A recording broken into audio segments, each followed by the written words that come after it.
क्या आप विश्वास करेंगे कि उच्च शिक्षा के एडेड डिग्री कॉलेज में एक ऐसी व्यवस्था भी चल रही है जिसमें एक विद्यार्थी सामान्य से 5 गुना अधिक फीस दे रहा है और इन विद्यार्थियों को पढ़ाने वाले किसी असिस्टेंट प्रोफेसर की तनख्वाह 700 रुपए महीना तक हो सकती है। जी हां, आपने सही सुना, 700 रुपए महीना। और तो और बौद्धिक मजदूरी की इस व्यवस्था में सरकार लगभग 82 करोड़ रुपए प्रतिवर्ष के अतिरिक्त राजस्व का व्यय भी कर रही है। क्यों चौंक गए ना? लेकिन यह कोई कल्पना नहीं बल्कि एक कटु सत्य है उत्तर प्रदेश में 25 वर्षों से संचालित उच्च शिक्षा की एक व्यवस्था का। 50 लाख से अधिक शिक्षा ले चुके और वर्तमान में लाखों शिक्षा ले रहे विद्यार्थियों का और उन 3000 शिक्षक परिवारों का जो इस व्यवस्था में अपनी रोटियों के लिए संघर्ष करने पर मजबूर हैं। मैं प्रशांत कटियार, असिस्टेंट प्रोफेसर, अपने 3000 शिक्षक साथियों की ओर से माननीय मुख्यमंत्री जी के हृदय तक अपनी आवाज पहुंचाने के लिए आप सभी से थोड़ा सा वॉच टाइम गुरुदक्षिणा के रूप में मांग रहा हूं। जी हां, वॉच टाइम। यह सारी कहानी आपके आसपास के उत्तर प्रदेश के 331 उन अनुदानित महाविद्यालयों की है जिनमें 25 वर्षों से दोहरी व्यवस्था में स्वित्त पोषित पाठ्यक्रम संचालित हो रहे हैं। इन एडेड डिग्री कॉलेज में एक ही प्रबंधन है, एक ही प्राचार्य है, एक ही परिसर है, एक ही पाठ्यक्रम है, एक ही परीक्षा होती है और एक ही तरीके की डिग्री भी मिलती है। और इनमें पढ़ाने वाले शिक्षकों का भी एक समान योग्यता है, एक ही दायित्व है, एक ही नियम है। लेकिन मात्र विद्यार्थियों की फीस और शिक्षकों के वेतन के लिए दो प्रकार की व्यवस्थाएं चल रही हैं। इन कॉलेज के स्वित्त पोषित विद्यार्थियों को अनुदानित पाठ्यक्रमों की अपेक्षा कई गुना शुल्क देना पड़ रहा है। यहां सबसे बड़ी समस्या उन गरीब और दूर दराज के विद्यार्थियों के लिए आती है जो इन एडेड डिग्री कॉलेज में सस्ती और गुणवत्तापूर्ण शिक्षा की अपेक्षा से आते हैं, लेकिन स्वित्त पोषित पाठ्यक्रम मिलने पर इन्हें बढ़ी हुई फीस की व्यवस्था करने पर मजबूर होना पड़ता है। जो विद्यार्थी इस बढ़े हुए शुल्क की व्यवस्था नहीं कर पाते वे उच्च शिक्षा से वंचित रह जाते हैं या मजबूरन पास के निजी महाविद्यालयों की ओर रुख करते हैं जहां उन्हें और अधिक अतिरिक्त शुल्क पे करना पड़ता है। साथ ही इन पाठ्यक्रमों में बढ़े हुए शुल्क के सापेक्ष जिन विद्यार्थियों को शुल्क प्रतिपूर्ति मिल जाती है वे खुश हो जाते हैं, लेकिन किसी कारण कुछ के अपात्र होने या पात्र होने के बाद भी जिनको शुल्क प्रतिपूर्ति नहीं मिलती वे अपने साथियों के बीच खुद को ठगा हुआ महसूस करते हैं। परिणाम स्वरूप इन एडेड डिग्री कॉलेज में छात्र संख्या लगातार प्रभावित हो रही है और नई शिक्षा नीति की मल्टी फैकल्टी व्यवस्था में रेगुलर और सेल्फ फाइनेंस विषयों के कॉम्बिनेशन से बढ़ती हुई फीस के कारण विद्यार्थी इन महाविद्यालयों से लगातार दूरी बना रहे हैं, जैसा कि आप शासनादेश में देख भी पा रहे हैं। लेकिन यदि इनमें कार्य शिक्षकों के वेतन की बात करें तो उक्त व्यवस्था का उदाहरण विश्व के शायद ही किसी लोकतांत्रिक देश में उपलब्ध हो। एक असिस्टेंट प्रोफेसर जिनका अनुभव 10 वर्ष है, उनकी मासिक सैलरी मात्र 700 रुपए है, वह भी नियमों और शासनादेशों के अनुरूप। जी हां, 700 रुपए प्रतिमाह। बैंक स्टेटमेंट में 2 महीने की सैलरी 1400 रुपए आप देख पा रहे होंगे। मैं कोई आरोप नहीं लगा रहा, बल्कि कुछ तथ्य और वास्तविक आंकड़ों से आपको अवगत कराना अपना दायित्व समझता हूं और अपनी मजबूरी भी। वर्ष 2022 में 2000 शिक्षकों के बीच किए गए सर्वे के अनुसार एक असिस्टेंट प्रोफेसर जिसका अनुभव 15 वर्ष था, वेतन 1850 रुपए प्रतिमाह। दूसरा असिस्टेंट प्रोफेसर, उनका अनुभव 10 वर्ष, वेतन 2119 रुपए प्रतिमाह। 14 वर्ष का अनुभव, वेतन 3204 रुपए प्रतिमाह। सुनने में थोड़ा अविश्वसनीय लगता है, लेकिन इससे भी बड़ा सत्य है कि निजी व्यवस्था में किसी व्यक्ति को उसकी उपयोगिता और काम के बिना कोई एक दिन भी रखना गवारा नहीं करता है, जबकि शिक्षक 10, 15 और 20 वर्ष बल्कि कहीं कहीं उससे भी अधिक समय से कार्य कर रहे हैं। क्योंकि इन्हीं एडेड डिग्री कॉलेज के शिक्षकों ने उस समय वर्ष 2000 में विद्यार्थियों की संख्या जब लगातार बढ़ रही थी और उसके सापेक्ष आवश्यक स्थायी शिक्षकों की संख्या बहुत कम अथवा ना के बराबर थी, शासन सत्ता के पास भी वित्त का अभाव था, जैसा कि उन्होंने अपने शासनादेश में लिखा भी। 10 वर्ष मतलब 2004 से 14 तक आयोग भी किसी प्रकार की नियुक्तियां नहीं कर रहा था। तब से इस विकराल संकट को दूर करते हुए आज तक उच्च शिक्षा में लगभग 50 लाख से अधिक विद्यार्थियों के भविष्य निर्माण, विभिन्न संस्थान और सरकार का सहयोग करते हुए हम शिक्षकों ने अपना तन, मन और धन समर्पित कर उच्च शिक्षा व्यवस्था का वास्तविक भार अपने कंधों पर उठाया हुआ है। धन इसलिए कह रहा हूं क्योंकि हमें हमारी योग्यता और सेवाओं के सापेक्ष प्राप्त होने वाला वेतन कभी मिला ही नहीं। लेकिन आप सभी को यह जानकर शायद ज्यादा दुख होगा कि 25 वर्ष की इस समस्या को माननीय मुख्यमंत्री श्री योगी आदित्यनाथ जी के संज्ञान में लाने और माननीय का आशीर्वाद प्राप्त करने के लिए लगभग 3000 शिक्षक पिछले 9 वर्षों में हजारों असफल लोकतांत्रिक प्रयास भी कर चुके हैं। इसीलिए आज मजबूरन 3000 शिक्षक परिवारों की ओर से मैं सोशल मीडिया के माध्यम से माननीय मुख्यमंत्री जी के श्री चरणों में एक निवेदन लेकर उपस्थित हूं।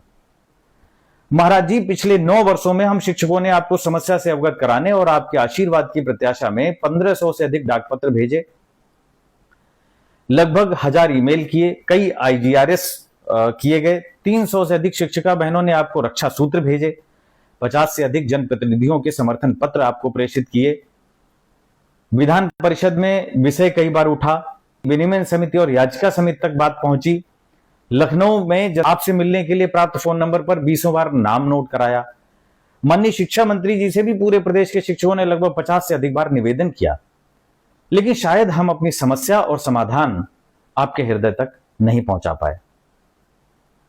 महाराज जी, हम जानते हैं, चाहे मानदेय शिक्षक हो, तदर्थ शिक्षक, शिक्षा मित्र, अनुदेशक, रसोईया, पुजारी, बुजुर्ग या कोई भी समाज का अन्य उपेक्षित वर्ग, जो भी विषय आपके संज्ञान में आया, अपनी पूरी सहृदयता से उसके समाधान का प्रयास अवश्य किया।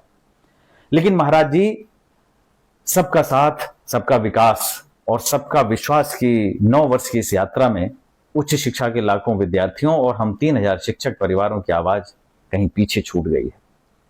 यद्यपि मैं सोशल मीडिया पर मात्र शिकायत नहीं बल्कि तथ्यात्मक समाधान लेकर आया हूं, लेकिन इस समाधान से पूर्व उन विषम परिस्थितियों से भी आपको अवगत कराना आवश्यक है जिन्हें शब्दों में अभिव्यक्त करना बहुत मुश्किल है, और हम इन परिस्थितियों का रोज सामना कर रहे हैं।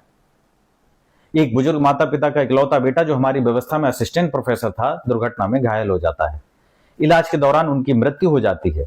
इलाज और अंतिम संस्कार का पैसा उनके साथी और संस्थान जुटाकर देते हैं। हमारी शिक्षिका बहन 8 वर्षों की सेवा के बाद कुछ महीने पहले संसार से विदा हो गई। अंत तक उन्हें विश्वास था कि यदि मुख्यमंत्री जी तक अपनी बात पहुंचाने के लिए हम लोगों को कहीं चलना पड़ेगा तो बीमारी के बावजूद भी सबसे पहले उपस्थित रहेंगी। ऐसे शिक्षिका बहन जिनके पति की दोनों आंखों की रोशनी जा रही है, 3 बच्चे हैं, घर में कमाने वाली वे अकेली हैं, 8 माह से उनका वेतन नहीं मिला और वे रोते हुए केवल इतना कहती हैं कि भैया किसी से कहना मत, कहीं मेरी नौकरी भी ना चली जाए। यह स्थिति हमारे कई शिक्षकों की बन गई है। कई शिक्षक दंपति सिर्फ इसलिए दूसरे बच्चे को जन्म देने का साहस नहीं कर पाए क्योंकि उनके मन में प्रश्न था कि 8-10 हजार रुपए में हम 2 बच्चों को कैसे पालेंगे।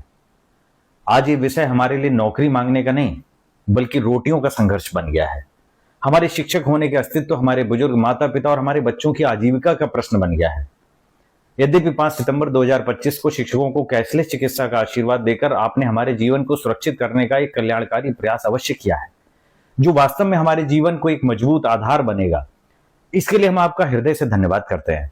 लेकिन यह सुरक्षा तभी संभव है जब हम इस व्यवस्था में संरक्षित होंगे, क्योंकि हर दिन की आजीविका के लिए 10 से 15 हजार में अब गुजारा नहीं हो रहा। स्थितियां बद से बदतर हो रही हैं। कई शिक्षक साथी 20 वर्ष की सेवा के बाद भी निकाले जा रहे हैं। लेकिन महाराज जी, हम केवल अपनी पीड़ा नहीं बता रहे, हमारी समस्या के समाधान के लिए सरकार को संभवतः 1 रुपया भी अतिरिक्त खर्च करने की आवश्यकता नहीं पड़ेगी। हमारे पाठ्यक्रमों में बढ़े हुए शुल्क के सापेक्ष सरकार जो विद्यार्थियों को शुल्क प्रतिपूर्ति दे रही है, और पिछले 7 वर्षों के आंकड़ों के अनुसार जो आपकी स्क्रीन पे दिख भी रहा है, उससे शुल्क प्रतिपूर्ति के रूप में सरकार का 82 करोड़ रुपए प्रतिवर्ष का अतिरिक्त राजस्व व्यय हो रहा है। जो राजस्व वर्तमान व्यवस्था के कारण स्वित्त पोषित पाठ्यक्रमों में शुल्क प्रतिपूर्ति में व्यय हो रहा है, यदि उन पाठ्यक्रमों को अनुदान पर लेकर विद्यार्थियों की फीस घटा दी जाए और उसी व्यवस्था में 25 वर्षों से कार्यरत हम शिक्षकों के जीवन को संरक्षित कर दिया जाए, तो इससे सरकार के शुल्क प्रतिपूर्ति के बड़े राजस्व की बचत के साथ इन महाविद्यालयों में एक समान सस्ती शुल्क संरचना से प्रदेश के प्रत्येक जिले में विद्यार्थियों को सस्ती और गुणवत्तापूर्ण शिक्षा मिलेगी। विद्यार्थियों को बढ़ी हुई फीस की व्यवस्था करने के लिए मजबूर नहीं होना पड़ेगा। इन महाविद्यालयों में घटती छात्र संख्या को बढ़ाया जा सकेगा। एक ही परिसर में विद्यार्थियों के शुल्क और शिक्षकों के वेतन विसंगति की स्थिति समाप्त हो जाएगी। नई शिक्षा नीति के उद्देश्यों की प्राप्ति में यह कदम मील का पत्थर बनेगा, क्योंकि पिछले 5 वर्षों में मल्टी फैकल्टी व्यवस्था में हम शिक्षक पहले से ही हम दोनों प्रकार के विद्यार्थियों को पढ़ा रहे हैं। और तो और आदरणीय प्रबंधकों से भी वेतन देने का आर्थिक बोझ हटेगा, जिससे वे अपने सबसे अनुभवी और विश्वसनीय शिक्षकों को, जिन्होंने वर्षों विपरीत समय में उनके संस्थान के लिए समर्पित होकर कार्य किया, उन्हें बाहर करने के लिए मजबूर नहीं होना पड़ेगा। और अब सबसे अधिक महत्वपूर्ण विषय, यदि शासन द्वारा बिना किसी अतिरिक्त सहायता के मात्र 82 करोड़ रुपए भी आजीविका के आधार के रूप में हम 3000 शिक्षकों में समान रूप से ट्रेजरी से वितरित कर दिए जाएं, तो भी एक निश्चित मानदेय में हम अपनी बची हुई सेवाओं को खुशी खुशी पूरा कर लेंगे, क्योंकि 45 से 60 वर्ष की आयु के लगभग 80% शिक्षकों का सेवा काल बहुत कम बचा है। महाराज जी, हम यूजीसी वेतनमान या 2006 में हमारे संवर्ग के कुछ साथियों के नियमित होने की भांति विनियमित किए जाने की जिद लेकर आपके सामने नहीं खड़े हैं। हम सरकार के खजाने पर नया बोझ डालने का प्रस्ताव भी नहीं रख रहे। हम आपसे नौकरी भी नहीं मांग रहे। हम केवल यह कह रहे हैं कि हमारी 25 वर्षों की तपस्या के प्रतिफल के रूप में हमें संरक्षित कर हमारी रोटियों का प्रबंध कर दीजिए। महाराज जी, हम नहीं जानते कि पिछले 9 वर्षों के लोकतांत्रिक प्रयासों में क्या कमी रह गई जो हम अपनी पीड़ा आपके हृदय तक नहीं पहुंचा पाए। लेकिन आज इस सोशल मीडिया के माध्यम से प्रदेश के 3000 शिक्षक परिवारों की ओर से हम आपसे अपनी बात रखने के लिए मात्र 5 मिनट का समय मांग रहा है। हमें विश्वास है जिस दिन हमारी पूरी बात आपके हृदय तक पहुंचेगी उस दिन हम भी आपके आशीर्वाद से वंचित नहीं रहेंगे। जय हिंद, जय भारत।